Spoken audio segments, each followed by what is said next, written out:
Эдийн засгийн банкны орооны дарга банкны орооны эрхэм гишүүдээ Монгол улсын засгийн газар бүгд найрамд Польш улсын засгийн газар хооронд 2017 оны 5 дугаар сарын 9-ний өдөр жилийн 0.15% хүүтэй 28 жилийн хугацаатай үндсэн төлбөрөөс 5 жил чөлөөлөгдөх нэн хөнгөлөлтөй 50 сая еврогийн нөхцөл зээлийн ерөнхий хэлцээрийг байгуулсан.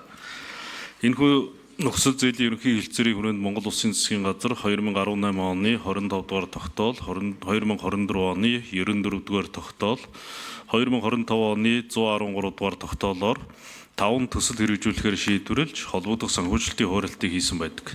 Дээрх 5 төслөөс 3 төсөл амжилттай хэрэгжиж бүрэн дууссан бөгөөд аймагуудын бохир ус цэвэрлэх байгууламжийг өргөдгөх, шинжлэх, шинээр барих төсөл Баян-Улгийн, Говьсөнбөр, Завхан, Улс дорнод аймагуудад 3000 м3-аас 5000 м3 бохир ус цэвэрлэх хүчин чадалтай цэвэрлэх байгууламжийг барих ажил гүйцэтгэх гэрээг байгуулсан.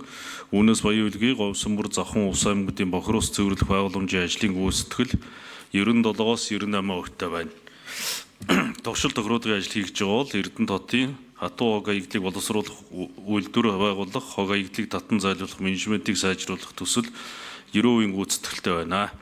Өнөөдрийн байдлаар нэг хөнгөлөлтөй зээлийн 71% буюу 35.45 сая евро ашигласан бөгөөд 14.5 сая еврогийн зээл ашиглах үйлдвэрлэлтэй байна.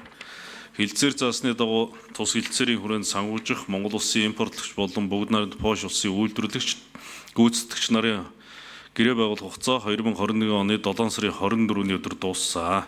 Гүйцэтгэгчийн гэрээний санхүүжилтийн эцсийн хугацаа 26 оны 7 сарын 24-нд дуусгар болж байгаа тул хэрэгжлүүд төслийн хэрэгжилтийн нөхцөл байдлаас шалтгаалan гэрээ байгуулах хүчинтэй хугацааг 2026 оны 12 дугаар сарын 31-ний өдөр хүртэл сунгах хэлцээрийн 8 дугаар зүйлд ерөнхий хэлцээрийн хүрээнд байгуулагдсан гэрээ хүчин төгөлдөр болсноос хойш 5 жилийн дотор санхүүжилт олгож дуусгахаар заасан хугацааг 3 жилээр сунгаж 8 жил болох нэмэлт өөрчлөлтийг Польшийн талтад эцэслэн тохиролцсон.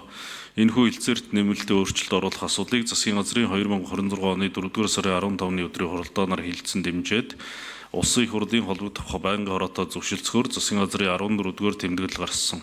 Иймд нөхцөл зээлийн ерөнхий хэлцээрийн хүрээнд гүйцэтгэгчтэй байгуулах гэрээний хүчинтэй хугацааг 2026 оны 12 дугаар сарын 31-ний өдөр хүртэл сунгах, хэлцээрийн хүрээнд байгуулагдсан гэрээ хүчин төгөлдөр болсноос хойш санхүүжилтийг 8 жилийн дотор олгож дуусгах нэмэлт өөрчлөлтийн асуудлыг хэлцэн шийдвэрлэж өгнө. Баярлалаа.